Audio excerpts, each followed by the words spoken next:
یہ بڑی پرانی روایت ہے، ماشاءاللہ کافی عقل مند لوگ ہیں،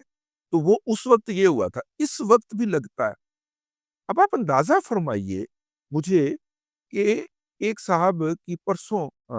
ہفتے کے روز یا جمعے کے روز نماز جنازہ ادا کی گئی ہے کابل، ٹھیک ہے؟ تو صاحب کیا کرتے تھے، وہ زیرو پوائنٹ پہ آتے تھے، ظاہر نو مین زون ہوتا ہے، درمیان میں لائن لگی ہوئی ہے، ایک سرٹن رقبے تک نہ ان کی تعمیرات ہو سکتی ہیں نہ ان کی تعمیرات ہو سکتی، ٹھیک ہے؟ تو اس رقبے کے باعث وہاں پہ نو مین زون جو ہے وہ لگا ہوا ہے، تو وہاں پہ وہ جو ہیں وہ آتے اور وہاں پہ آ کے وہ ٹک ٹاک بناتے، پنجابی کو، پاکستانی کو گالیاں بکتے، مذاق اڑاتے، پاکستانی فوج کا جو اہلکار وہاں پہ ہوتے تھے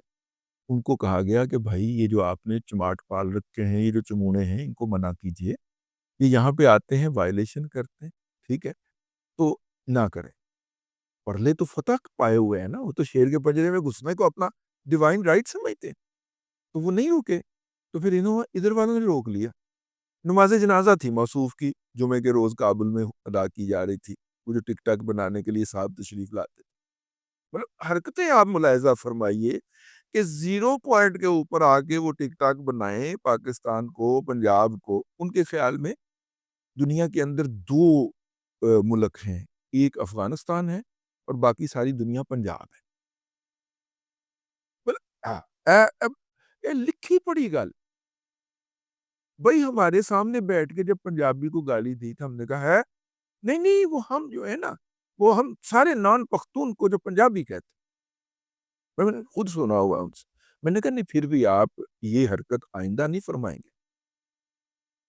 ٹھیک ہے نا؟ لیکن یہ تو اس کو بچپن سے پڑھایا گیا ہوا ہے نا، یہ تو اس کی ماں نے اس کو دودھ کے ساتھ پڑھایا ہے نا کہ تم نے پنجاب کو گالی دینی ہے، ٹھیک ہے؟ ہاں، پنجاب نے پتہ نہیں نل کی ہاتھ کار دیتا سی جڑی پنجاب میں گالی دینی ہے نا سب نے۔ خیر وہ جو تھے اب اس دماغ کے لوگوں کے ساتھ جب آپ کی کنٹروورسی پڑ رہی ہو تو آپ کیا کریں گے؟ تو ہی تو سن کی کری، تو لہٰذا وہ جرگہ جاری ہے جی۔ پہلا روز ہوا، جرگے کا کوئی نتیجہ نہیں نکلا، دوسرے روز کے بعد پاکستان نے یہ آفر کی کہ اگر آپ یہ جو تعمیرات کرنے کا ارادہ رکھتے ہیں، آپ ان تعمیرات کو دوبارہ تعمیر کرنے کی بات ترک کر دیں تو پھر اس کے اوپر ہم مزید مذاکرات بھی کر لیتے ہیں، اور عید کے بعد 10 دن تک اب سے شروع کر کے عید کے بعد 10 دن تک امن بھی کر لیتے ہیں، فائرنگ بھی نہیں کریں گے، ٹھیک ہے؟ ان کے اوپر آپ نے تعمیر نہیں کر، اور وہ تعمیر نہ کرنے کی گارنٹی دینے کو تیار نہیں ہے، جرگہ اٹھ گیا ہے۔ اگر انہوں نے تعمیر نہ کرنے کی گارنٹی دینی ہوتی تو وہیں پہ کہتے کہ نہیں بھائی ہم نہیں کریں گے، امن کرو، اتنے ہزار کنٹینر ادھر پھنس گئے ہیں، اتنے ہزار کنٹینر ادھر پھنس گئے ہیں، آنے جانے دیں، لوگ مریض جو ہیں وہ مر رہے ہیں۔ بلکہ میں نے آپ کو واقعہ بتایا ہوگا، کامران یوسف صاحب نے بتایا اپنے ولاگ کے اندر، تو میں ان کی کرٹسی سے آپ بیان کر رہا ہوں کہ میڈیکل کی ضرورت تھی، میڈیکل ٹریٹمنٹ کی ضرورت تھی، ہیلتھ کی، ہاسپٹل میں آگے ایڈمٹ ہونا، ٹھیک ہے؟ اور جنہوں نے آنا تھا انہوں نے پاکستان کے اندر سے سفارش کروائی کہ جناب ہمیں گزرنے دیا جائے، پاکستانی حکام نے کہا کہ ہم گزرنے دیں گے، افغانستان کے جو سرحدی محافظین تھے انہوں نے ان کو نہیں آنے دیا۔ آپ اندازہ فرمائیے کیسے ملا ذاکر جو ہے وہ کیلس ہے، کتنا اندھا ہو گیا ہے وہ اپنے تعصب کے اندر، کہ ملا اختر منصور کو جب انہوں نے امیر بنوایا تھا، بابا اسی نہیں بنوایا سی، آپ پہ تھوڑا گاندے گا سی، ٹھیک ہے؟ ملا اختر منصور کو جب امیر بنوایا تھا تو میرا باری تھا امیر بننے کا، تو ہوں بن جا،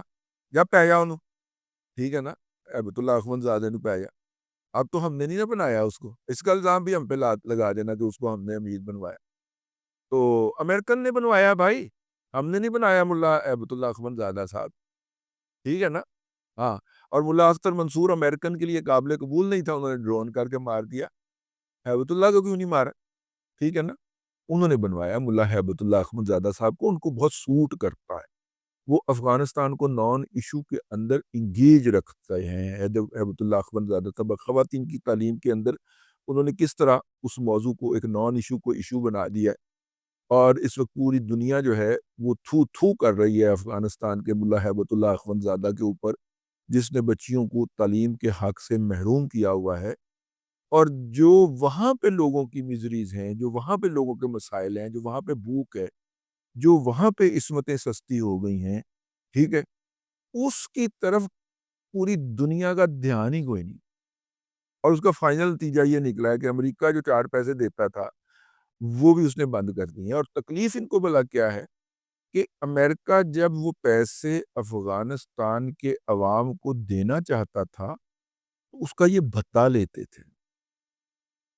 یہ جو ہیبت اللہ اخوند زادہ اینڈ کمپنی ہے، یہ اس کا بھتا لیتے تھے کہ ہم آپ کی این جی او کو کام کرنے کی اجازت دے رہے ہیں تو یہ بھتا ہمیں دیں۔ وہ بھتا بند ہو گئے کیونکہ انہوں نے کہا اسی پیسے دینے ہی نہیں، جب پیسے نہیں دینے تو بھتا بھی نہیں۔ آپ عقل مند لوگوں کا اندازہ فرمائے، ٹھیک ہے نا؟ تو ان عقل مند لوگوں سے جو مذاکرات ہیں انہیں یہ آفر کی گئی کہ بھائی آپ تعمیرات بند کر دیں کیونکہ ہماری نظر کے اندر غیر قانونی ہے، آپ نہیں کر سکتے۔ آپ یہ ٹک ٹاکر نما مخلوق جو ہے یہاں پہ لا کے جو ہمیں گالیاں دلواتے اور اس کو سوشل میڈیا پہ چڑھاتے اور پھر انڈینز کو وائرل کرتے ہیں، یہ بند کر دیں تو ہم بندوق بھی نہیں چلائیں گے اور آمد جامد بھی کھول دیتے ہیں۔ پھر عید کے بعد 10 تاریخ کو بیٹھ کے طے کر لیں گے کہ آئندہ کا کورس آف ایکشن کیا ہوگا، تو چپ کر کے واپس چلے گئے۔ چلیے کوئی اور اپڈیٹ آیا تو آپ کی خدمت میں عرض کریں گے۔ اب تک کے لیے اتنا ہی، اگلے ولاگ کے اندر پھر حاضری ہوگی۔ اللہ تبارک و تعالیٰ آپ کو آسانیاں عطا کرے اور آسانیاں خلق خدا میں تقسیم کرنے کی توفیق عطا کرے۔